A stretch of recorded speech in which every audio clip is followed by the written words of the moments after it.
Eric, Omar. I have a bone to pick with you, okay? You have a what? A bone to pick That's with not you. I thought I heard. Yeah, go ahead. Yes. So, folks, this is what you should know, and I hate to air our personal laundry out on the cult, especially because I've been promising for a while we're going to start reading some of the reviews that the Dare Cult has left. There's a fantastic one literally right here in front of my phone, but I can't start this episode without mentioning this. People probably don't know this. Eric was potentially going to sponsor me to be in New Zealand. It's something we've been talking about. I said, I need to be reunited with my love. He said, okay, I didn't hear that. You said you want to come to New Zealand because you like Lord of the Rings. And I said, sure, let's go with that. This whole time I was getting excited because Eric was talking to me how there's a huge range in terms of the climate. The people are super friendly. Like, there's just a lot to like about New Zealand. Its location is super interesting in terms of the countries that it's close to. A lot of very positive aspects. Eric, I was watching the TV with my dear mama 2 nights ago, and they covered on New Zealand, and you did not mention this, and I want to know if this is true or not. It was a nature special, and they had lovely animals, and of course, because of the geography and distance, and it's an island, or a group of islands actually, that there's been some unique evolutionary aspects as it relates to the species, so they're covering all this stuff, boom, boom, boom. Oh my God, more stuff, so beautiful. My mom's like, oh wow.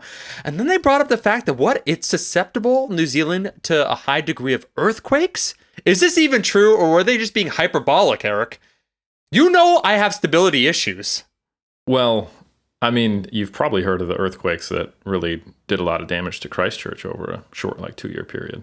This is what I'm saying. No, I only literally my window of understanding of New Zealand is just through your IG story of you training. That's all I understand.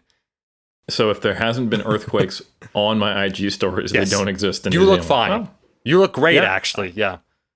I mean, that's probably not the best way to assess the earthquake danger in a given region, but at least you had it in mind, I guess. Hey, don't try and gaslight me, because if I lived near Okay. Fukushima and you said, hey, I want you to sponsor me, which would make a lot of sense because the land of the rising sun, another badass country, I'd be like, Eric, the thing you should know, there was a little bit of nuclear fallout going on here, so we might want to investigate this because there was the reactor that melted down, just in case you're worried about that. I would lead with that. I wouldn't wait for my dear friend to watch a nature special with their mama to find out that indeed there's earthquake. You know that I am an unstable person.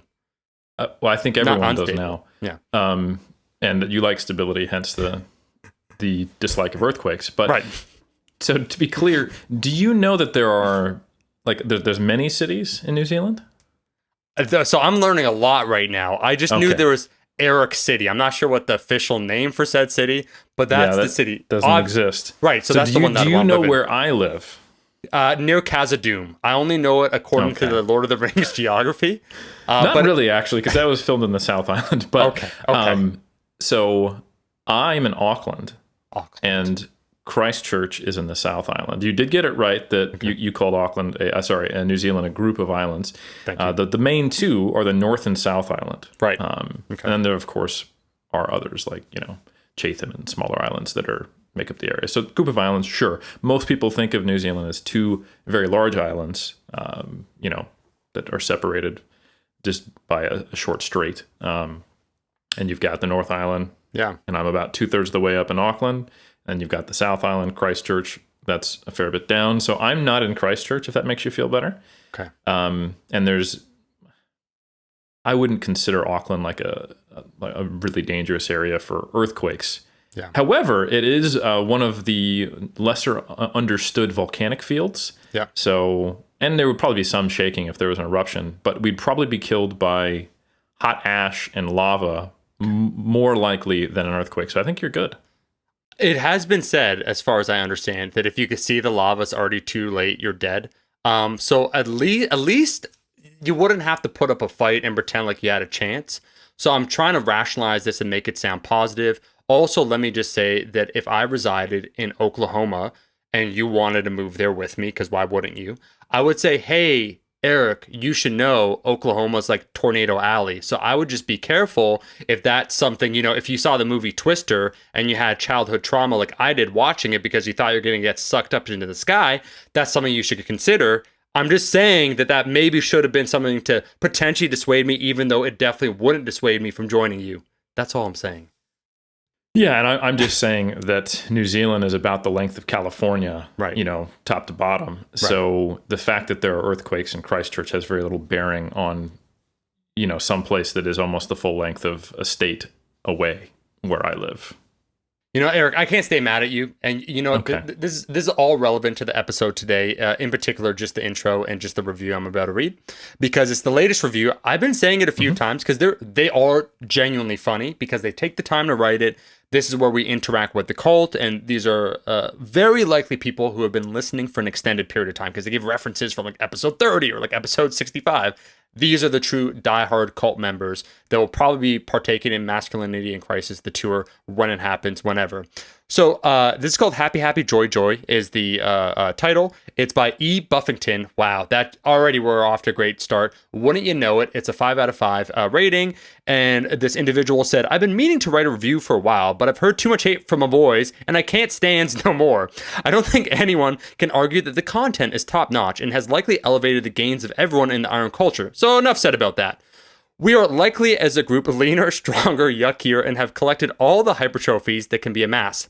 This review is not about that. This review is for the pre-programmed banter that gets dumped on occasionally from time to time. To those people I ask, have you no joy in life? Would you not find beauty in the changing leaves in autumn, in the laughter of a child? Would you not taste a sun-ripened peach and feel what it is to be alive? Such is the humor and wit of the commentary between Omar and Eric. Dr. Helms, if you will, which I call Mr. Dr. Eric Helms, but great name. I'm like a child on Christmas morning when I press play on the latest and greatest Iron Culture podcast. What will Omar open with? What will be Eric's smart and savvy retort? It is the highlight of my morning as I walk to the gym for those aforementioned gains. In closing, don't change anything about the pre-program banter. It is the fresh dew on the grass and the songbird singing in the early morn of a fine spring day. Damn, let me just clap for you, E. Buffington, because that's a great review. Man, all I got to say is thanks, and I will say, you know, to bring down the mood a little bit. Unfortunately, everyone who needed to hear that review fast forwarded past it. Right. You know, and they're just trying to wait for us to say something that they can extract utility out of while they're ignoring the autumn leaves, as E. Buffington so eloquently put it. But Yeah. to each their own. If you don't want to enjoy life, then that's, you know, it's not our business. Eric, so I did that for E. Buffington. That was a tribute, of course, and correctly so. Those that need to hear it most are most likely to skip it. And unfortunately for them, they're almost utilitarian in their approach. What's in it for me? And instead, they should be asking, what's in it for the cult? Because really, we're trying to pad the length of the show as long as possible in order to get better sponsors. We have zero at the moment. We actually make and derive zero income from this podcast. But we know the general concept of making it longer is somehow better. And we know we are staunch capitalists. So, of course, we know the sole function of any individual in an economic society is to maximize personal wealth. And when we say personal, Eric and myself are one joint person.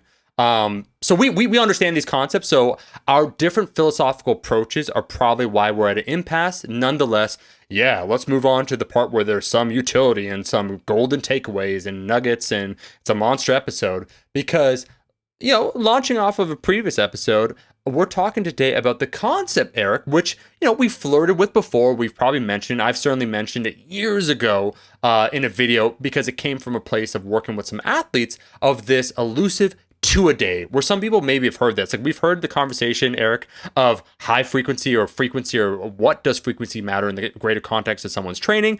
And they've maybe heard this phrase two-a-days, which people generally understand. Okay, you're training twice in a day, and there's some purported benefits. But there's a very interesting conversation for, let's say, the average listener. And then there's an even deeper conversation for anyone who lifts a barbell, but also maybe doing other things. So talking about two-a-days, I think, would be a fantastic episode. No, absolutely. And I want to take us back to a dark time in the past, all the way back in 2012, 2013, nearly a decade ago now, believe it or not. And this was a time where there was less data, and I was a less evolved man, and I had to make extrapolations and tentative conclusions based upon less firm ground, which, as anyone knows me, makes me very uncomfortable because there's a possibility that I could be slightly wrong about something and then hate myself for the rest of my life. And I did lead people potentially astray. because we wrote an article. We wrote 2 articles. People are very well aware of the evidence-based recommendations for natural bodybuilders, nutrition, supplementation. There was the sister paper that was published, recommendations for natural bodybuilding, resistance training, and cardiovascular training during contest preparation. And we had various sections. We had a section on periodization. We had a section on intensity, all this good stuff. It's a great paper. You can find it on my ResearchGate. You can download it. But it was limited to, of course, reviewing the studies that we had at that time. And back then, this was before the frequency renaissance of published data. I am pretty sure renaissance is how the French people pronounce renaissance. Oui, oui. Yeah, oui, oui. So anyway, as people know, like we had, some studies that came out by Schoenfeld in 2015, a meta-analysis in 2016, and then some subsequent studies. And there was a good chunk of time where I was actually quite confident, hey, training more than once per week is probably better for hypertrophy and strength. And then, the world came crashing down as, 4 more meta-analyses came out that suggested actually this is probably a volume effect. Sure, higher frequencies make higher volume better. And you talked me off the ledge quite literally. So that because I felt I'd betrayed everything that mattered to me. Which is, not being slightly wrong about something sometimes. And so anyway, retreated from the ledge. And, we had our episode where we discussed that, what it means, how it comes into practice and some of the limitations of that data. But back then, in 2013, before we had that false dawn of frequency being this godsend of slightly enhancing your gains a little bit in some cases, I speculated that perhaps higher frequencies would be better based upon the limited data that was available. And we actually had very limited data. There wasn't a whole lot of research that was published before this period that was applicable to bodybuilders on high frequency training. But we did have a theoretical understanding of why it might be better. And actually some of that research was the 2-a-day research. So back then, to my knowledge, there was actually only 3 studies that had looked at 2-a-days, and they'd actually done it in strength athletes. So there was 2 papers by Hakkinen.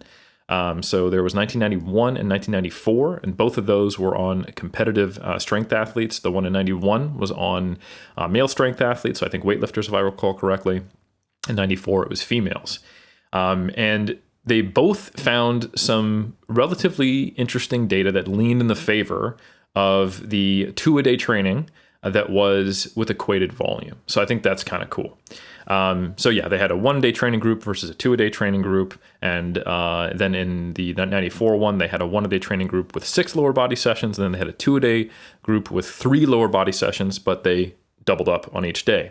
And you saw slightly better strength and hypertrophy gains in that 1994 one. And then you saw slightly better force output in that 1991 one. So what I extrapolated from that, along with a paper that came out in 2007, which is very similar by Hartman and colleagues, where they found not significant findings, but that they generally leaned in favor of the 2-a-day training for strength. And again, we're talking about weightlifters, so we've got some pretty high-level competitors here, things that are directly applicable to the cult, if you will. Yep.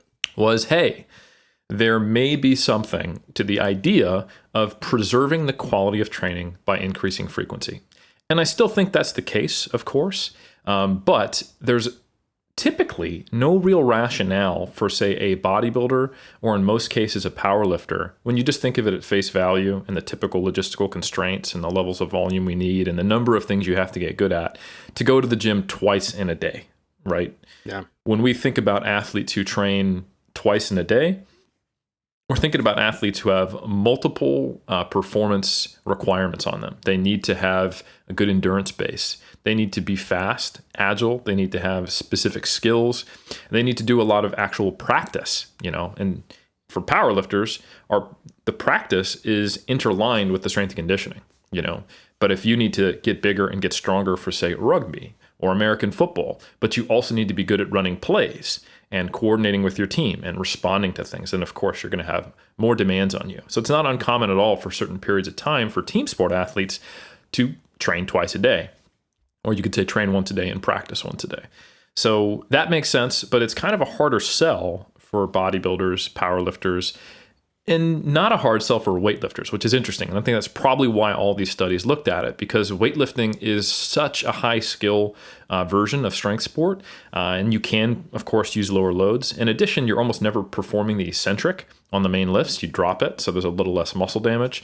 So higher frequency, protocols make a lot of sense.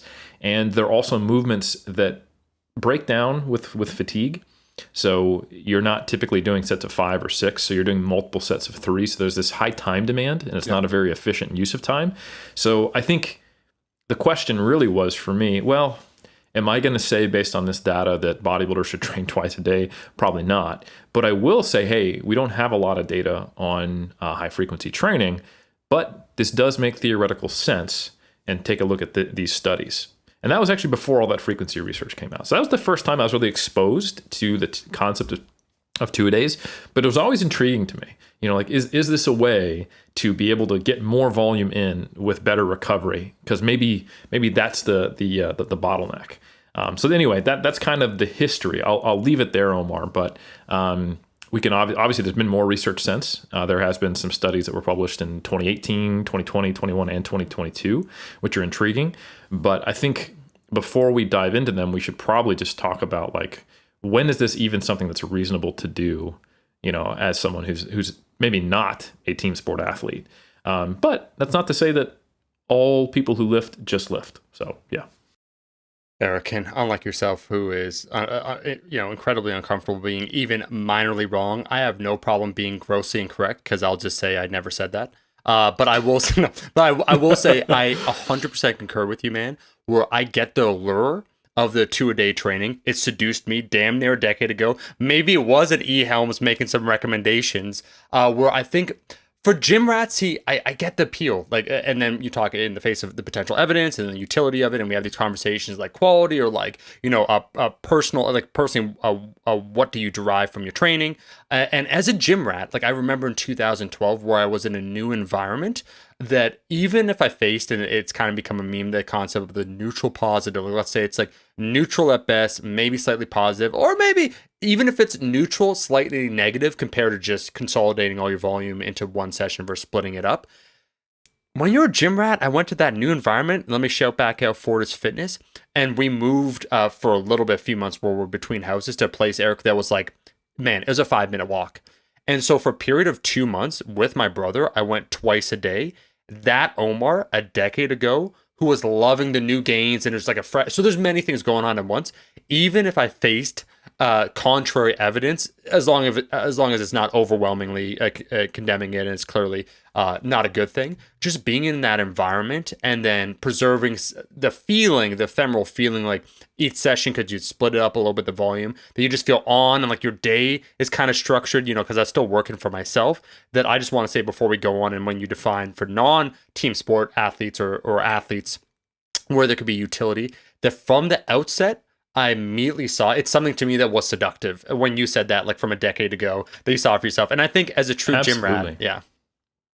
No, I remember the same thing. Shout out to my buddy Adam back in the day, one of my early training partners. I brought him up tangentially when I was discussing my history of training and where I trained. He's in the Army. I was in the Air Force. We were stationed in the same place. We both got really serious into lifting. We actually competed together in 2009. Did some bodybuilding season. So anyway, shout out Adam Ripa. But I remember he visited me, I want to say in 2008.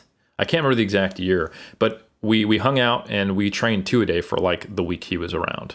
And it was because it was at a time where gains were coming quickly. It was early stages. It was a bright future. I didn't know what it held for me, but I was in love with training. And like you, unless there was something that would directly tell me like, this is actually going to hurt your gains, if I could get more training in and convince myself it was a good thing, or even not convince myself it was a good thing, it just is awesome. It's more opportunities to do this thing that I'm obsessed with. Yeah. So I think, we were talking off air about this topic, and I was like, I don't know if we want to dedicate a whole podcast to this, because it probably doesn't apply in most cases. And I think there's a seductive allure for novices and intermediates, who are probably the people who specifically don't even need to consider this. but they like the idea. And I remember trying to find excuses as to, is it okay if I train 7 days a week? I remember feeling like, the sentiment at the time on the internet was 7 days a week is too much. You need at least one day fully off. So why did I train 6 days a week most of the time? It wasn't because I had convinced myself it was optimal. It was because I wanted to, and I was trying to find like what's the most I can do without potentially hurting myself, or like hurting my long-term gains, or like what I can get. So I think it's very easy, you position some science, you highlight the positive findings, you talk about this, and people are already ready to hear this is awesome and I want to do it. So I think that needs to be said. Yep. And yeah, just to kind of put the caveats in place where we can discuss, like, it's something we should discuss, even if it is just to say, like, in most cases, this doesn't make sense to do, or it's an unnecessary. But I remember also at that time, I was in school. So I was going to community college, and it was, me trying to get a few extra credits before I finished my associates and transferred into my bachelor's, and I was still trying to pick up work here and there, and I was collecting the GI Bill. So I had a little more open schedule. I had kind of clients who were scattered around. I had a few classes here and there, and, I had just gotten out of the Air Force. We'd moved. So it was a great time where I was excited. Training was new. So I had the ability to go to, 24-hour fitness, twice in the same day for that week. And again, I only did it for a week. I didn't have, a free schedule for too long. I got pretty busy pretty quick. But there was the convergence of time availability, excitement, a lack of information out there that could really convince me either way. But it seemed like this is a great way just to capitalize on, my love of training. And I felt like an athlete. I felt like, hey, I'm out there. I'm getting after it. I'm thinking about what did I eat before I went, what I ate after I left. Taking a little nap, recovering, we're hanging out, talking about bodybuilding. Let's go back tonight. Yeah. We're gonna milk this for the most we can out of it. It was almost like having training camps are a pretty normal thing for most sports, where you kind of condense a lot of training together. You take advantage of the atmosphere. You get people together. You do little informational seminars. You bond as a team or whatever. It was kind of like the equivalent of that for two meatheads. Eric, you need to stop, because you're actually getting me excited again about the concept. And this is that seductive alert. Like, I'm being serious. Where, so exactly what you said, and we'll get right into that. The potential utility for certain people who are not competing in said athletic endeavors. But University of Windsor, worked with team sport players, and as you said, AM PM sessions, very regular. Weightlifters, exact same thing, highly skill dependent, long sessions. They'll split it up, AM PM, and so you see that. UFC, I've been watching a lot of that again over the last 2 years. Started watching it when I was a teenager, and the whole concept of a training camp. And we get to the talk of ritual, exactly what you're saying, where if you're a gym rat, you kind of want to inhabit the space. So again, even if all factors into the equation mean that it's like neutral or maybe slightly negative, you're spending more time in a place you love. And because probably, I say, at least in the limited time that I did it, as long as your lifestyle allows it, of course. If you got a job, you're married, you have commitments, like all these other things, like it's a lot of free time you're offering up. But if you have that access and availability, to me, during that period of a month, and there's that absolute honeymoon phase, but exactly what you said about being like in a training camp, is that it's like more concentrated, and because you're there doing the thing you love, and since each session's only an hour, after 2 hours or 2.5 hours, it becomes grueling. It's a little bit more laborious. That feeling of freshness every single time that you positively associate is there. And I'd be lying if I say that, some of us or most of us don't have some sort of, like, as you said, pre-lift ritual. Every time when I'm chatting with the Jeff and he's asking, like, hey, you coming over? I know that means he's getting himself like a pre-workout meal ready. And then there's going to be there's a system set up in place. So it's like structure, organization, and then an overreaching like mindset with a intended function that does really feel, man, for lack of a better word, I'm sorry, but I'm going to say it like it, whether you're a bodybuilder, powerlifter, like you're an athlete, period. I'm done, buddy. No, 100%. So I think it is worth talking about one study that is probably, I think, useful to make sure that people don't confuse reality with that desire. Yep. And that's one by, I think it's Shao and colleagues. I might be mispronouncing that. It's SHIAU. And that was published in 2018. And it was on 20 active but non-resistance trained men. So we're talking about novices, right, or untrained individuals. And it was I believe it was a 12-week long study. So you'd think if anything was to come out of this, it would be you'd see it. But they had two groups. One was training 3 times per day. Damn. Okay.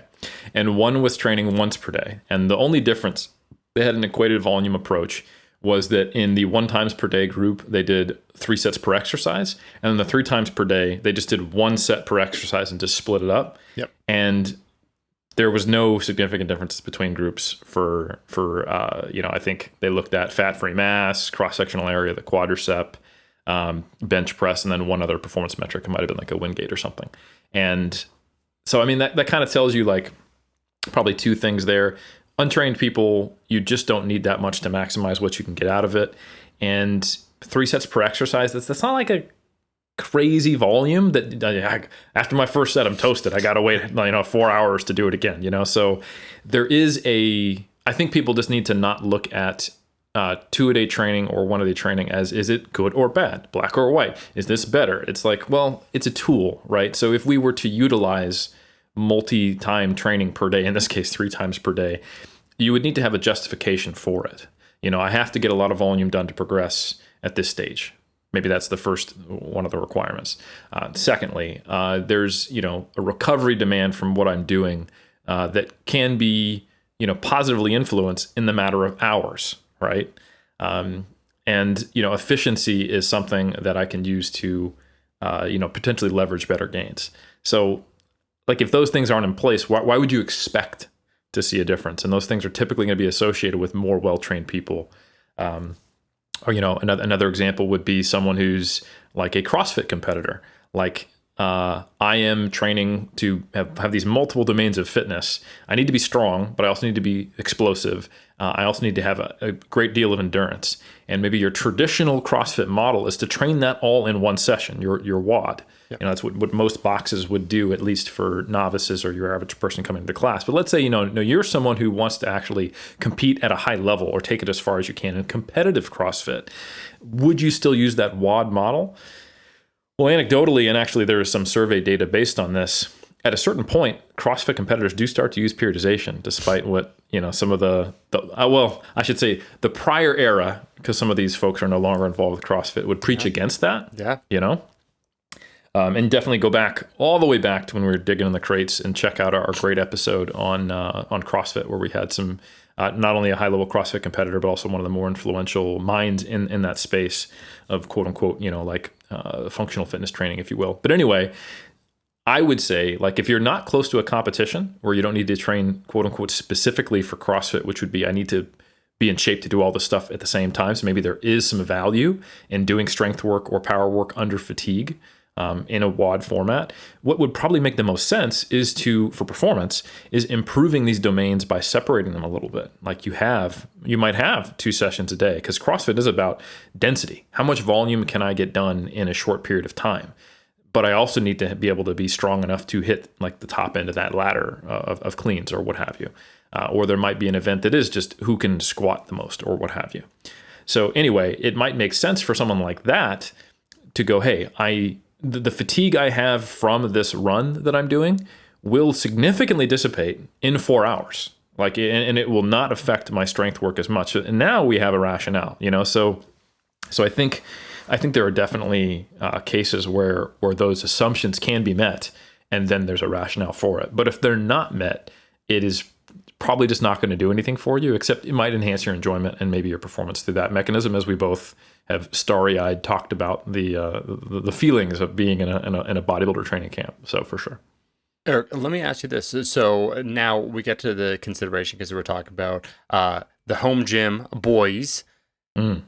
Are there potential times and places where not a utility in terms of getting superior results, but in terms of maybe personal preference, that personality-wise or a bunch of other considerations where it could match up, and it's not, a clear advantage, but we do talk about preference, which does matter ultimately when it comes to drive, motivation, dedication towards the specific, program that you're on. Can you think of some of those examples where, the research is definitely not supporting it, but from a personal standpoint, where there can be some of that utility for what someone's after?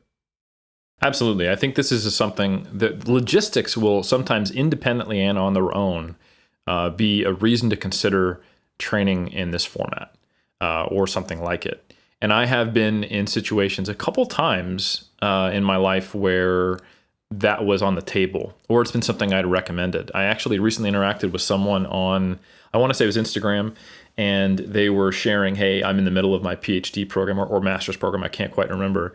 And they were like, I am really struggling to get my training in with the amount of time I have.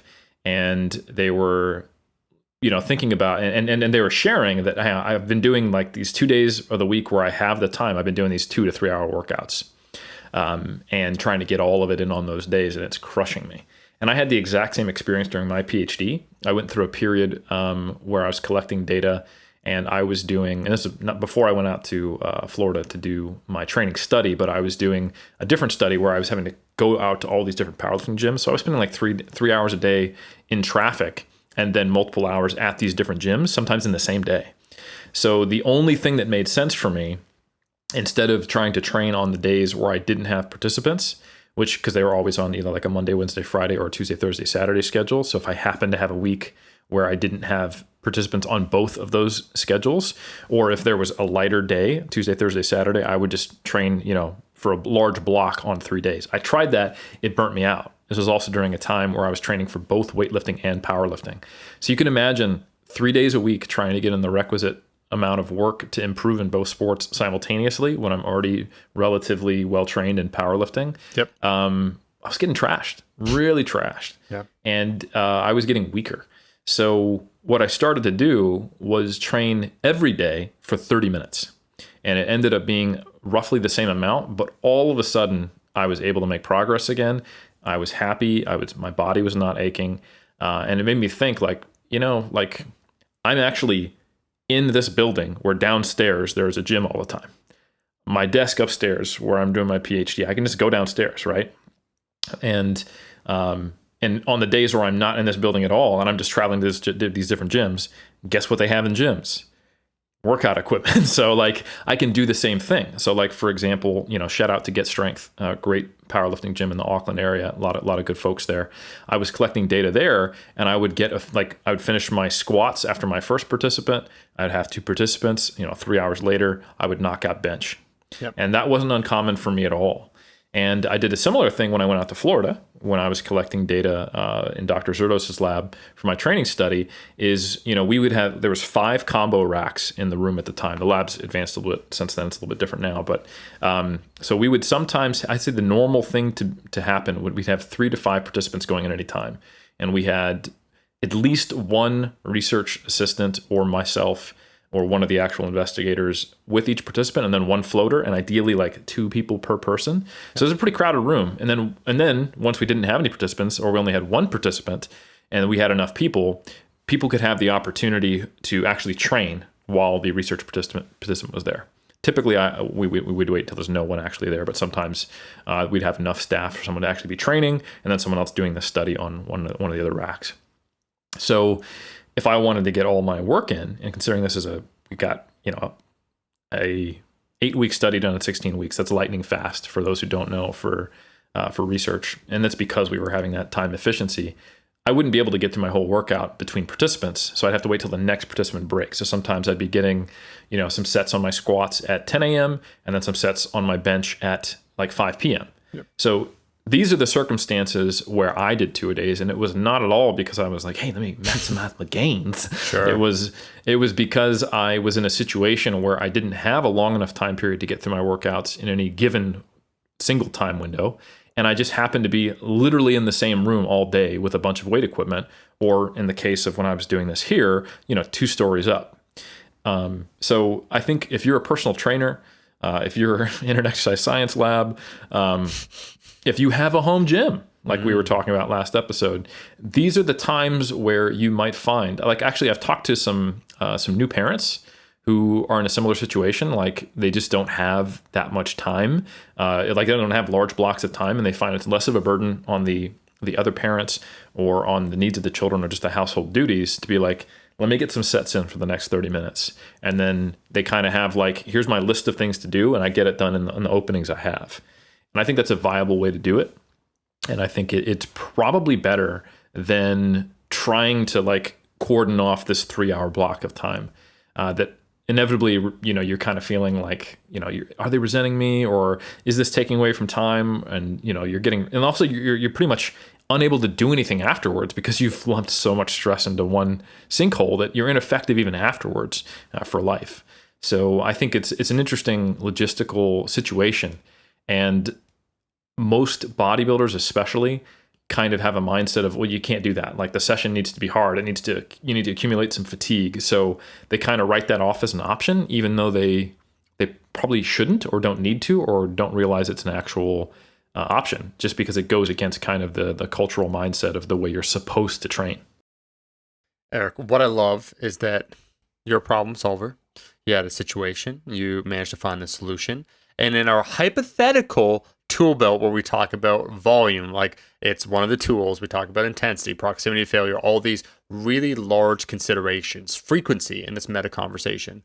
No one would be surprised by this. I'm not handy around the house. When we talk about the tool belt, if you ask me like 3 of the tools, I don't know what they are. Like a wrench, like what's the one that is high utility? Like volume is a key consideration. So it's like maybe it's the wrench. Like let's go down the list.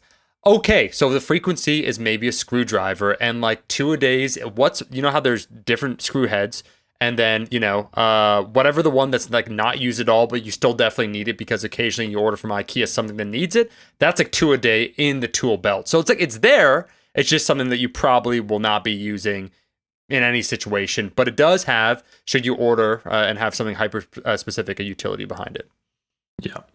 So I think now it's time to really be like, all right, so outside of logistical constraints, yep. And outside of being a competitive weightlifter, and outside of being someone who's trying to be competitive in CrossFit, is there a reason to do 2-a-days?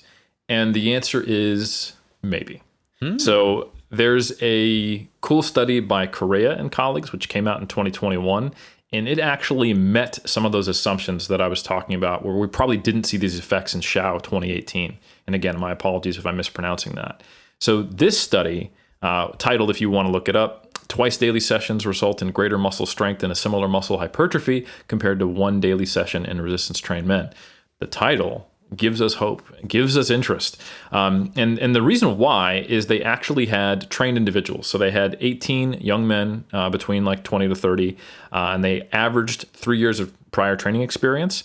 And they were doing some high volume training. So first off, I've talked about this before, like the vast majority of research in resistance training, the people are training 2 to 3 days per week. So it has this kind of hard cap on this. But these folks were training Monday, Tuesday, Thursday, Friday. So we have legit intermediates training on a pretty standard intermediate training protocol.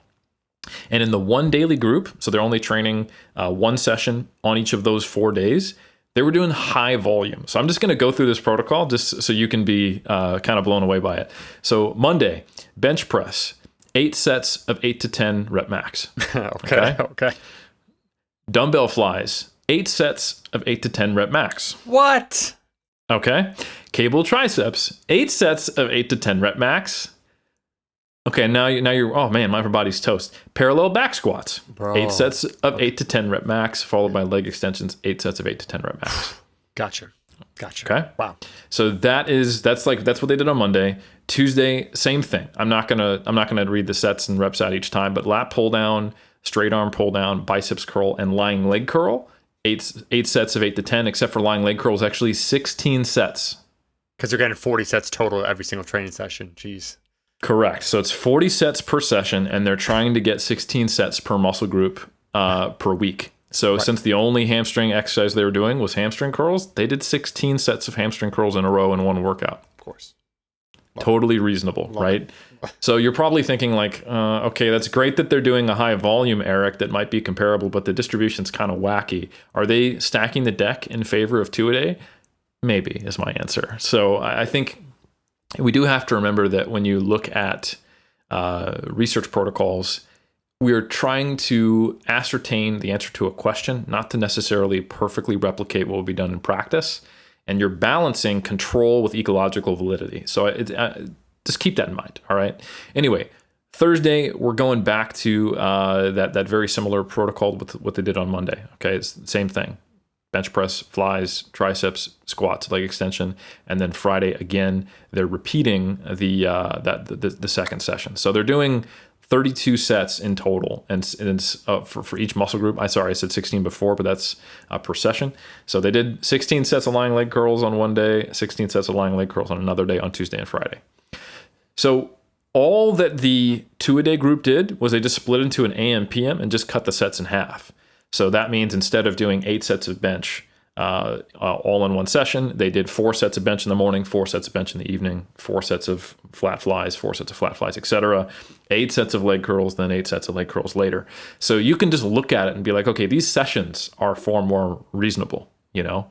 And we got trained individuals doing a very high volume protocol. Like we're doing 32 sets per muscle group. Like, okay, this is wild, right? So in this case, they did specifically observe that strength gains were higher in the group that was training 2 a day. However, there wasn't a significant differences between groups in terms of their biceps, quadriceps, either one of the sites, or their pecs hypertrophy. So something for strength, not necessarily observed for hypertrophy, but hey, you know, it is overall kind of like we would say neutral to positive if you're viewing it from a bodybuilder lens. It is just obviously positive if you're viewing it from a powerlifter lens or just a strength lens in general. So I think that is an example where, hey, if we meet these criteria, now we're starting to see how it could possibly benefit someone, which is interesting. So yeah. Stacking the deck in the favor, 40 sets. I don't know what that's a Monday, man. We all do the 8 sets. Was it 8 to 10 or 12 repetitions of your It was all 8 to 10 RMs. Oh, wow. That, can I just say that in general, I wonder like their overall gains or how those individuals felt, because what you said, Eric, where they guarantee a certain level of effort where there's certain either like verbal cues or like whatever. It's an environment that's conducive to training. This isn't like if you gave someone this program, and that's what I always think of. I forget what was the first episode we covered where you got into the protocols regarding when you're testing participants and how they perform, so on and so forth. If you gave someone this program, it already would be kind of arduous, but because you're self-regulating, like you give it to me, whatever. Like let's say I'm a novice, and it's 8 sets. And like, yeah, I train hard, but like the different environmental conditions, like, am I really focused? Like, is it really approaching that like effort and level of fatigue? Like, who knows? That sounds, when you keep saying, and who was the person, Eric, just very quickly, I couldn't help but remark on this. They said essentially that participants in studies are some of the best people because they're basically willing to sacrifice their bodies or like put themselves forward for like a greater cause. I heard, as soon as you said day one, I was like, man, this is going to be rough. Yeah, no, 100%. Research participants are amazing people. They're people who are typically, they value the environment of training, which is hard. Like there's this kind of perception that lab coats don't know what they're talking about. And maybe they don't know to the point where they're pushing people too hard, like if anything, but not really. Like I remember you did that, you replicated that BFR front squat experience from the I think there was a Norwegian group that did that. Yep. Yeah, going to failure on front squats, let alone with BFR, is insane. It's really freaking hard. And I participate in a lot of studies here at AUT, and sometimes I am making a concession on the fact that I'm not getting to do all the exercises I want, or the schedule. I don't have complete control of the volume. But what I am benefiting from is I know that the effort that I'm putting forth is going to eclipse what it normally is. So I almost see it as kind of like, hey, this is some kind of form of periodization. Like I'm committing to doing bench press and squat to a point where I'm taking 10 RPEs on a regular basis. And so I'm not too fussed, and it's a nice way to kind of reinvigorate things, push your limits, train to get a little grittier. I'm actually currently participating in a study here at AUT for one of my PhD students. Nice. And the protocol, it's like a time course of recovery. So that means you have to induce a fatigue like sync. So the first session, fatigue sync. Yeah. So it's 4 sets with 80% of 1 RM to failure on squat and bench. Damn, okay. Interspersed with counter movement jumps and plyo push-ups on a force plate. Yep. And then also a few sets with high and a light load, looking at velocity and how it changes. So it's like 6 sets of hard squats and 6 sets of hard bench press in a session. And then you do a recovery thing and you come back and then you see how you performed on a third day. And performance on the third day is like, how many reps can you get? So it's even the test is fatiguing. But anyway, so I'm doing that. And then I have like a one little window where I have to be, have not trained for 72 hours before I repeat it, or I get like my calf raises and my pull-ups and my other stuff in. But anyway, some people would look at that and be like, nah, I'm like, that's not perfect for my training right now. But I look at that as an opportunity to change my training environment in a positive way and get some of those environmental factors and train grit a little bit and see if that can then bring positive things into my training afterwards. So anyway, but yeah, research studies are hard. They're not easy by any means. And and when someone kind of has that first session and they're like, oh, that was brutal, then they come back for another 7 weeks, like, hats off, much appreciated. So, yeah. So Eric, sorry for diverting, to get back to the topic, because there's also an interesting other topic to launch off of this one. Let's circle back. Is there anything that you want to add on top of that for those that that seductive allure? We had the headline and people were like, I knew it. I thought maybe there's something that could be to this. We brought them down off the ledge. We walked them down and said, hey, actually, it definitely doesn't seem to be superior in most situations. There is maybe utility here, ABC, especially if you're a team sport athlete or like you do weightlifting. But let's actually frame it all the way through. Are there any other considerations in regards to specifically 2-a-day training before we kind of open up this other interesting nutrition conversation that I think will parallel some of the aspects of what we're talking about here? Yeah, there are a few other studies which are interesting, just kind of looking at 2-a-day training and some other aspects of it. So I think we've talked about the concept of priming, Omar, have we? Yeah. Yeah. So that's just the idea that sometimes a given performance can enhance in a short time period later performance in other arenas. So I think this is kind of cool. There was a study that was done by, I believe it was Gonzalez Garcia, where they observed like a delayed potentiation effect. And what they specifically did was they had people come in and they trained in 2 different sessions in the same day. And then they looked at how that impacted performance. So they came in, and the group that saw a benefit, which I'll focus on, they did a couple of sets at 80% of 1RM, just doing a few reps and ending at about, say, because I think it was a 20% velocity loss at 80% of 1RM. So that's probably going to be like taking 80% of 1RM on a squat and stopping at a 5 RPE. So you're doing like 3 to 4 reps, right? In most cases, maybe 5 at most. And then you're coming back 6 hours later, and then you're testing squat strength and jump height and noticing that actually enhanced performance. So this is a similar concept to what people might have heard of called PAP, post-activation potentiation. And this is the idea that, hey, like if I was to do a heavy squat, like a single at 90%, come back 5 minutes later and run sprints, I might actually be jumping higher, running faster. And it's unsure what the exact mechanism is, whether it's neuromuscular or some kind of short-term change in muscle architecture that enhances, stretch shortening cycle or power production, or enhances stiffness and force transference in the muscle tendon unit. But nonetheless, it's been, I wouldn't say consistently observed, because some studies don't find the effect, but it's been observed enough times that it has been shown. And anyway, Gonzalez Garcia 2020, to my knowledge, it's one of the only ones that kind of looks at it in this time scale. Most of the time, you're looking at either 24 or 48 hours later, or you're looking at like 5 to 30 minutes later. So this is interesting in that they were looking at it 6 hours later, and they actually saw a little effect there. And this is something that is, I'm not even confident enough to give recommendations on how to use this, because it's not been used enough in the field. But it is something that I'll use this concept sometimes. I'm a little more confident in like a 24 or 48 hour effect of doing like really light, like we're talking singles at 80% and just a handful or something like that, or even a weight that is almost something you could do a jump squat with, but you just try to accelerate it. So for example, I might give a power lifter their last training session before a Saturday competition would be on Wednesday. They take a day off. And then on Friday, the day before, unless they're traveling, hey, let's get in there and hit like 2 sets of triples on bench and squat at 60%. and just try to move that bar real fast. And there is some data to suggest it might help strength. And we're talking small effects, but it's kind of part of a tapering plan. And this study kind of suggests that, that might be something you can incorporate into your training more regularly. So I think there's more work to be done in this area. I guess that's all I'm saying, is that there are some of these acute within day effects.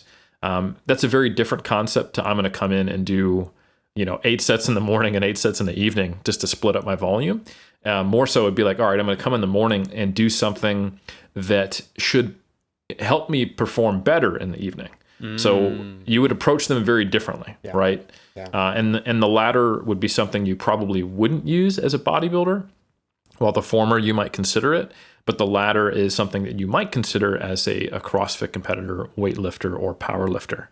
You do like a technique session in the AM, and then you come back and you do like an AMRAP session in the evening. So if I was to say, how would you experiment with this, which I think there's nothing wrong with doing if you have the logistical environment where you can do it, to try to get the benefits from as a power lifter. All right, so you come in at 10 a.m. after you've had breakfast and you've digested things, and you do 3 singles at 80% on squat and bench, and then you come in the evening, say 5 p.m. or whatever, and you have a proper hour and a half long session where you're doing squat and bench work with a reasonably high volume, and you're pushing the number of reps you can get, so in a volume block.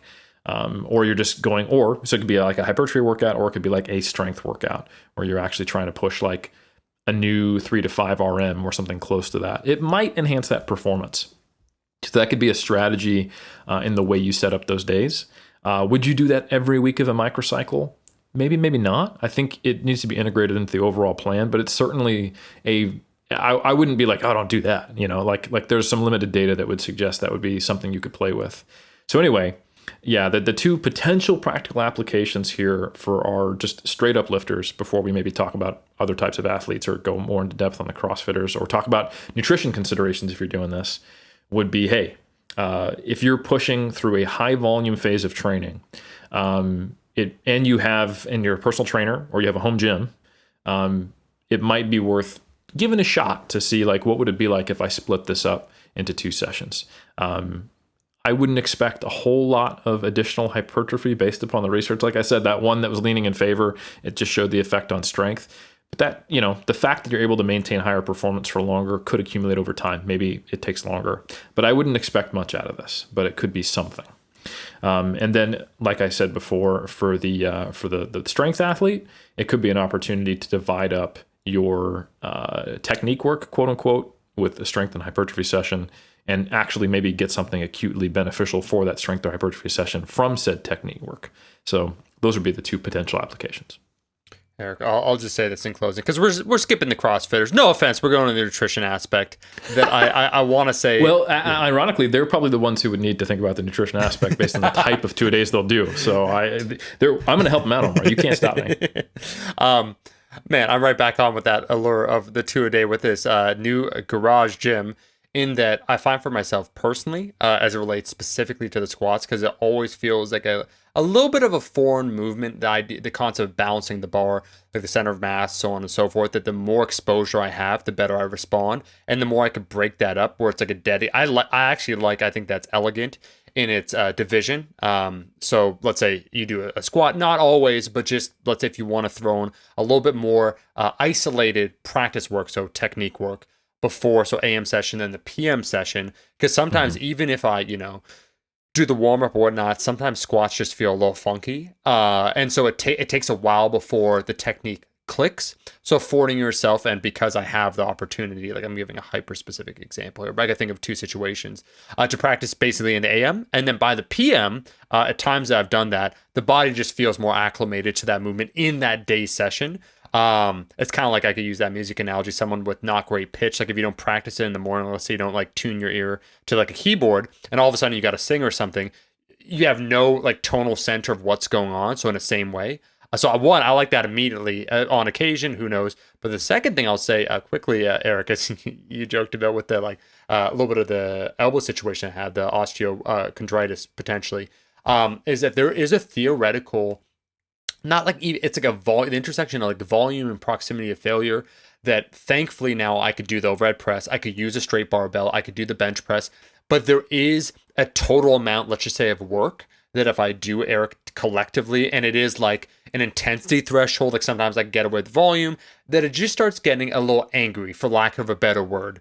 And so that appeal for me, what you said, and that makes sense once again when we talk about in quotations like quality of training. It's like, oh, like I'll work up to a bench single in the AM or like the squat, whatever, get on with my day, and then I split up the volume. So by that time, I have enough rest where the joint just feels ready and able to perform once again, as opposed to like top single or like 3 singles at like 80%. That's your technique work. Then do the totality of your workout immediately after. Might be a neat little way of sneakily dividing up the total work done in a day, and specifically now this body part agreeing with it. So I'm gonna keep that in the back pocket. I'm that person saying I'm Lloyd and Dumb and Dumber. There's still a chance. So you're saying there's still a chance.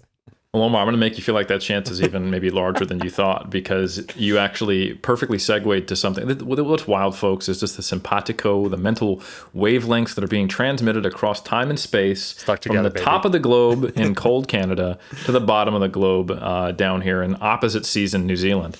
And I tell you what, you don't know what I have open on PubMed in front of me, but what you were talking about is actually the perfect fit for that. And that's a study that was published in January by Bartolome and colleagues, and it was 2 versus 1 resistance exercise sessions in one day, acute effects on recovery and performance.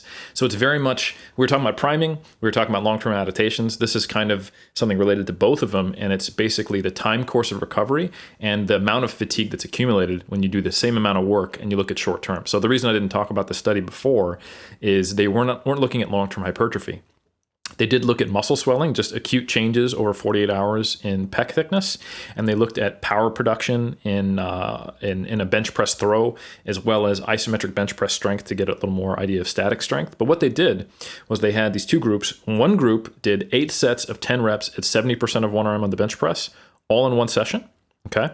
And then the other group did 4 sets, and then 4 hours later, I believe, did another 4 sets. So they just split it up, just 4 hours apart.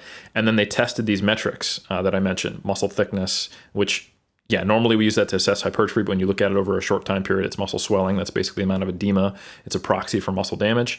And then power and force production. And they found that in the group that split up their training, they had recovered and performed better on these metrics. So they had less swelling in the pecs, and they had greater power and force outputs at the 24-hour mark than the group that didn't do it. So I think, you saw better recovery at 15, 24, and 48 hours post-exercise, depending on the metric across that spectrum. So that's exactly what you're talking about here, is that you might find that there are only so much you can handle in one session before it starts to become just too much work. And you can utilize the same concept. Again, logistical constraints are a factor. Like if you have to drive 20 minutes to get to the gym, you're not going to go back 4 hours later. And if you do, more power to you. But it's something that's not reasonable in most cases, and maybe wouldn't be worth it in terms of the opportunity cost and the travel time and all that stuff, unless that opportunity is another opportunity to, while you're in traffic, listen to Iron Culture. Oh. That's the one time that I would potentially endorse that. However, if you spend that time listening to Stronger by Science, don't ever come back. You're banished. I don't know how to banish people from a podcast, but we're going to figure out how. And I'm looking at you. Eric, I can't believe this, that they've actually, so I never mean to correct you because we're always in simpatico, as you said, but it's no longer called Stronger by Science. It's called Stronger by Science featuring the Macro Factor guy. So they've changed, they actually have changed the name to be reflective of, complete shilling. They're not even trying to be subtle about it. Dude, give him 6 months. The title of that show will be By Macro Factor Now. Right, yeah. Podcast. They read somewhere, call to action, and they interpreted that, let's sell our souls. So anyways, that's one way to approach things. I do shudder to think if University Omar, who lived, I took the bus to get to the university, it was about 75 to 9 minutes to get there. If I heard 2-a-day training and I heard that it was the Holy Grail, what I may have done, because it's an hour, I would stay there. So this is how you know you're a gym rat, man. I bundled up my university courses, so they're only 4 days a week. I think it was max, but I would train 6 days a week, which meant that I made a 3 hour journey, like an hour and a half there, hour and a half back, which isn't like, that's not crazy. I'm not trying to act like I'm some hardcore dude to go train, but I'm just saying that when it has that freshness and appeal, I like how you couch this, man, a lot at the inception of the episode, just because, like, I started what you started saying, where you said, yeah, it's like a training camp, and I was with my buddy Adam. I'm like, go on, Erica. It actually is getting me excited here. I feel like training right now, and that's a good thing, right? What's inside of us. I do want to segue though into this topic, because we talk about 2-a-day training, and we had that other episode talking about peri-workout nutrition and the role of carbohydrates while lifting. And we kind of talk sometimes, not in iron culture, but in the fitness space, like in a vacuum, where we're like, all right, powerlifters, you're doing your session, this is what you got to do. And sometimes I love how they get memed, like powerlifters, where I read somewhere someone said something like, the people that eat Sour Patch Kids while they're lifting, thinking that they have to replenish their glycogen, like, bro, you just did a single. I'm like, man, it's part of the ritual. Just like calm down. Like, it's fine. You want to eat your Sour Patch Kids while you're lifting? More power to you. But the question that I have is related to timing your nutrition around specific events, because we talk about this concept, Eric, of like your lifting session, which is the most important thing.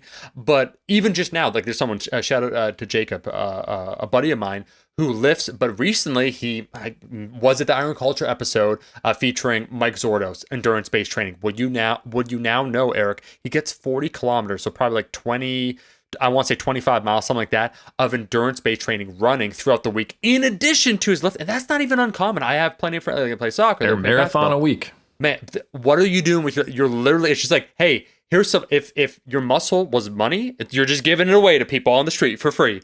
And that's a fact. But I think it is a naive assumption by the fitness space. It's like, I'm hardcore and I only care about lifting, therefore everyone cares about that. That they probably have other considerations. So let's say recreational sports, another endeavor, or even those like team sports athletes or weightlifters that train multiple sessions. So there's multiple unique occurrences in the day that probably have these nutrition considerations. And so we spoke, Eric, about how to partition the various macros around training. But what would be some considerations for people that do activities outside of lifting throughout the day? Like what should they do? What are some thoughts? Yeah, man. So this is where another 2013 kind of era mentality intersects with this kind of perspective. People are probably well aware of, I want to say, the 2013 and 2014 papers. The first one was a narrative review, kind of systematic qualitative assessment of peri-workout nutrition by Aragon. People are probably familiar. It's a pretty well-known one.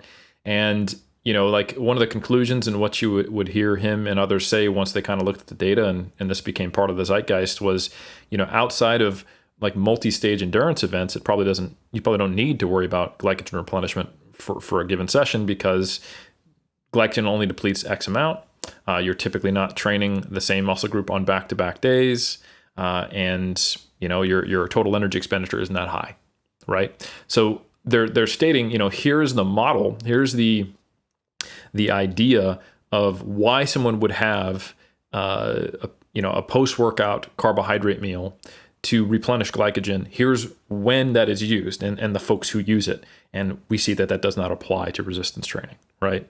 Yeah. So that if we operate within that paradigm, that's a different set of qualifiers than what kind of was born out of that, which is meal timing doesn't matter, right? Yeah. Right? Or peri-workout nutrition doesn't matter. And then it was, looking more specifically at protein. Schoenfeld and colleagues did a meta-analysis that kind of said, hey, that peri-workout protein timing probably is not quite such a big deal. So anyway, that era created some of these probably too hot of takes or too minimalized statements where they're just kind of saying, hey, peri-workout nutrition doesn't matter, rather than here are the reasons it probably doesn't matter in 90% of cases for lifters, right? Yeah. And like you mentioned, and thank you for shouting back to the episode where we talked about the research on carbohydrates and how they have a complex potential interaction effect on performance. And it's not all related to glycogen anyway. Just having, Sour Patch Kids in your mouth and then spitting it out in some studies would potentially suggest that it would improve performance just with those carbohydrate sensing mechanisms. But of course, that's in a minority of studies, high volume, et cetera, et cetera. So definitely check out that episode. But nonetheless, what I'm getting at is that a lot of the caveats as to why glycogen replenishment is not a consideration for lifters start to get chipped away at when you start to talk about a high volume program where you do 2-a-day training. And if we were to discuss not that I think you should do it the way some of these studies that have kind of shown a positive effect did it, where they're training the same muscle group and the same exercises to split into 2 sessions. I think probably in the real world, a lot of people might do different exercises to kind of, get a time benefit. I do my bench in the morning and squats in the evening or something like that. Or maybe not. Maybe you do the same muscle group, but you split it up. But if you are training the same muscle group with a reasonably high volume twice in the same day, I would probably err on the side of, why not have an immediate post-workout carbohydrate source to make sure that, glycogen depletion is not an issue. And we also talked about, the perspective we had 2013, 2012, 2014 was we looked at glycogen depletion in a much more binary fashion, where it was what percentage of your glycogen is depleted. Oh, resistance training only depletes 20 to 40%. You still have, 60 to 80% left. It doesn't matter. But now that we've had studies that have been published in the last couple of years that have looked specifically at different fiber types and different locations on the muscle fiber of what's depleted, we see, actually even doing 4 sets of 5 at like 75% of 1RM on squats and deadlifts results in a very high proportion of your fast twitch fibers being depleted of glycogen, and specifically around the site of contraction. So it is not, so it's not really necessarily important that only 40% of total muscle glycogen were depleted if the specific fuel sources you're using for those exercises were actually pretty significantly depleted. So I think with all of that information coming together, my recommendation for someone who would be doing resistance training, even like you were kind of pitching this up as, hey, what if someone is not just doing resistance training and is doing 2-a-day training? This applies even more so to them. But even for the folks who are just doing 2-a-day resistance training, I would say maybe not if they're doing like that priming session, like at singles, and then they're coming back. Like you don't need to do it after singles, like if you're trying to prime. But if you're actually doing a proper strength or hypertrophy session in the AM and then the PM, and especially if you're training the same muscle groups, I think it would behoove you to actually get in a solid amount of carbohydrates and actually disperse your carbohydrates throughout the day to be, around those training sessions. And I think that would potentially get the most out of this protocol, which we have already seen in some cases does actually benefit performance. Just from that recovery perspective, you might get even a little more out of it. So that is my recommendation. But I would say, like I said, it applies even more to someone, if we go back to, say, that CrossFit example, or maybe someone who is a rugby player who happens to be lifting a lot and really likes it and listens to Iron Culture. Like if you are lifting in the morning and then coming back in the evening to do, skill work or practice, I think it would be smart to make sure that you had some carbohydrates in that post-workout meal after the whatever the AM session is, especially if it's going to involve some of the same muscle groups. And definitely in the case of, say, maybe a CrossFitter listens to this and goes, you know what, I'm going to step away from WODs, and I'm going to start doing, like my rowing in the morning and go for a run, and then I'm going to come back in the evening and lift. Definitely have a high carbohydrate meal after that first session. Ignore that poster on the wall that suggests that you need to be only eating what Paleo Man had and struggling to get in the carbohydrates. Like get some damn pasta, it's fine, and come back and surprise everyone with the ability to perform reps more effectively than them. Man, 2 things. The first, so getting back, I'm sorry, because I am watching a bunch of MMA these days. I find it entertaining. I find it exhilarating. But there is a fighter, Eric, by the name of Michael Chandler. You would love him because he says some incredibly nonsensical. He's kind of like, he says like pseudo motivational quotes about anything and everything, but it's in one of they have like vlogs leading up to the event. There's an event going on this Saturday, but talking about specifically choosing carbohydrates to replenish like performance or so on and so forth. He says this, he makes it sound so exotic, this fruit I'm about to name to you, but he says, bro, he says to the guy, like they're walking down the escalator, have you ever had a date? And the guy, like, off camera, he's like, yeah, or whatever. He's like, game changer. He said, some sugar, some fiber. They've been clutched this prep. Like, that's all he says. And he's incredible. Like, bro, we would look at his physique. This guy's dialed it. He's a wrestler, but it was just so funny how he presented dates as being so exotic. Sounds like you're saying to me he's hungry. Yeah. He's got a great physique, meaning he's cut a lot of weight. He's very lean, and he has a slightly unhealthy obsessive relationship with a specific food at the time of filming. I've been there. Eric, bro, how funny was it how exotic he made it sound? Where he's like, have you ever had a date? It's like, yeah, what? Like okay. But yeah, as you said, that slight food focus, chef's kiss. But also the second thing, I will say that it's going to happen, not hypothetical, because Iron Culture is eternal. So we're recording this now, but when people look back 2 years from now, 10 years from now, 100 years from now, 10,000 years from now, when we're ruling the galaxy, they'll remember this moment. But we met up, I could thus speak into the future, in July of 2022. But I have said jokingly to our friend, Alan Thrall, because I noticed, like, he's full dad mode. I mean that in a positive way. Like, he's raising his kid, like running a business, but he also has done some endurance-based training. I said, wouldn't it just be funny, I told him this, if we just ran a marathon without training for it? And he laughed and he said, no, but like, I think if you wanted to do this, like, Omar, you actually should start running. And I said, you're so cute, Alan. And I hung up on him. However, I will say that same guy, Jacob, that I mentioned, who is a member of the cult, recently picked up endurance-based training. And so I spoke with it because this guy, he's a hunk, okay? He's in shape. He's like probably like 10, 11% body fat, has accrued a decent amount of muscle mass. And now he's doing endurance-based training. I said, Jacob, just between boys, like, man, whatever. I run like, let's say I run 3 kilometers a week or what. Like, I just do like the bare minimum and I just show up on race day and we do it. It's going to suck, but you just get through it. He said, no, man, like there is that like theoretical wall. Like I would recommend. And he even volunteered. He's like, I'll run with you. Like you should get like 10 kilometers or whatever a week, something, so you don't hit that wall. So don't judge me. Second point I was going to say, Eric, part of that question was that there may be a division of what I do in terms of one time a week that, yes, over 20 or 30 minutes cardiovascular work being done. So all I'll say to that, and this is something you can take a look at off air, is do take a look at the fine print on our contractual obligations as Iron Culture hosts and what training and extracurricular let's just say activities to not put a negative, or I would say accurate, spin on what you're possibly discussing doing. But there is a code of ethics to being an Iron Culture host, and maybe just make sure you're not in breach of that before you start going out and being influenced by these people. Before this becomes Eric Helms host Iron Culture. I'm just saying we've seen what happened to Buy a Macro Factor Now podcast.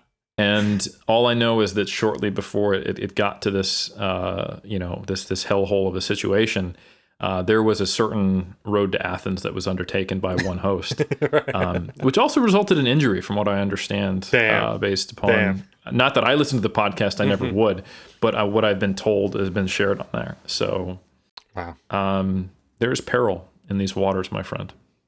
No, completely just in what you've said, and I will listen to that and most likely acquiesce with your demands. I will say that what is most disheartening, and if I can just talk about this candidly, about Buy a Macro Factor, is that the sometimes guest host, but should have been made a co-host a long time ago, Master Greg Knuckles, has actually done a phenomenal job of changing his body composition recently in, small or large part to using Macro Factor and tracking his macros. And even that, being beholden to the corporate overlord saying like, hey, guys, our chief sponsor is the thing to help me, kind of optimize my weight a little bit, is not enough to make him be even a co-host. And that just shows you that in a closed system like that, no matter what you do, it'll never be enough. Well, I mean, he is an AI consciousness uploaded into the body of a jolly powerlifter. And so one, it doesn't surprise me that an algorithm-based system works so well for someone who is inherently an algorithm. Right. But it also speaks to, I think, what will be the next ethical dilemma of society, and that's the rights of artificial intelligences. And we can already see where Trexler stands on that as the head host. He thinks he can essentially enslave. Yeah. I'll say a person, but I don't think he sees AIs as people. Yeah, so we can agree broadly on the term entity, because then we can leave it more like how we define it. But certainly he has struck his line in the sand, and time will tell if he's in the right, or if he'll be the first person wiped out when Skynet takes over. Eric, I will say this to come full circle to two a day, and we had that little dovetail into nutrition considerations for those that don't just have one lifting session. Is there anything you want to circle back to? Because sometimes we go out into the weeds, sometimes we go into the woods, sometimes we make a journey with no particular end destination in sight, but we're exploring various topics. This is something that both of us, probably me in no small part, thanks to you writing about it, remember, and maybe like we're gonna say back in the, if you don't remember two a day, it was certainly a thing. It was discussed. It was put to the forefront. It was novel. I remember at the time, and it is still something like we talked just about kind of bodybuilders, power. But if you've played team sports, there's a guy that goes to Forest. Shout out to Alan. He's a former national team member of for water polo.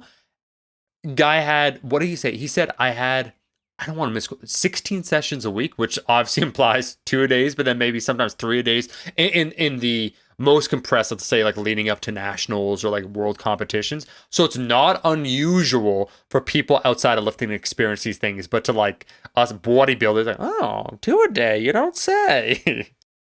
Yeah, it's completely normal in the world of endurance sport, especially multi-event endurance sport, and it's very common in certain phases of training for team sport athletes. Yep. And I would say it probably would benefit anyone who has these kind of multiple domains of, and it's actually very common in weightlifting too at a certain level. So anytime you have a high skill demand or you have multiple domains of fitness or strength and conditioning that you need to optimize, and you're competing at a high level, it's kind of part and parcel in most cases. And we're actually more the outlier than we are the norm in the bodybuilding and pure strength, kind of slow strength community.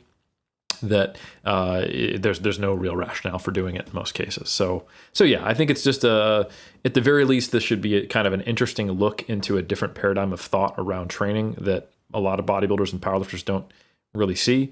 This will be an interesting exposure to some of the data that might suggest, oh, there is some rationale behind what I do if you're a weightlifter. If you're a CrossFitter, it might provide unique perspectives on ways to train kind of outside of the paradigm of just a 1 watt a day, or maybe 2 watts a day, instead of going, oh, actually, I'm not going to have these be just wads. I'm going to put a little more thought into this and actually split things apart to prime and also recover. And then potentially in some off cases where you do have easy access to equipment, and you are a bodybuilder or a powerlifter, and you're well trained, and you are going through a phase where you want to experiment with either this priming approach or going through a high volume phase and splitting it up and seeing if it helps, it's certainly worth the shot, and it's worth having that experimental chapter in your lifting career to see if you might have unlocked something that could be used phasically, or maybe something that you can do more regularly. And then finally, just going back to logistics, new parents, new job, PhD students, busy and kind of wacky schedule as a personal trainer. Great news that this can actually maybe not be seen as a bug, but a feature in your current situation. Eric, incredibly well said. And if you've been listening and your only question after everything Eric said was, okay, 2 a day training, not good. What about 3 a day training? Then you, my friend, are the highest member of the cult, where you're dedicated in your blood. We thank you very much for listening to another episode of Iron Culture. And thank you so much for, I think it was E. Buffington, for a fantastic review. We will make it a point every now and then to read a review because we appreciate every single one of you for supporting the cult. Soon to be once again monetarily with our upcoming tour, but please wait for that. We are not by Macrofactor now. We're going to do it in a very subtle, very natural way of incorporating it into said episodes. It'll probably be titled Masculinity in Crisis, Your Week in parenthesis, or like, so I don't know, we'll figure it out. But before that happens, you can go ahead and leave a rating and review. Typically, people leave 5 stars. You do have free will, we think. You can go ahead and leave whatever rating you want, and we'll be back every single Monday from now until the end of time. We'll catch you in that next episode.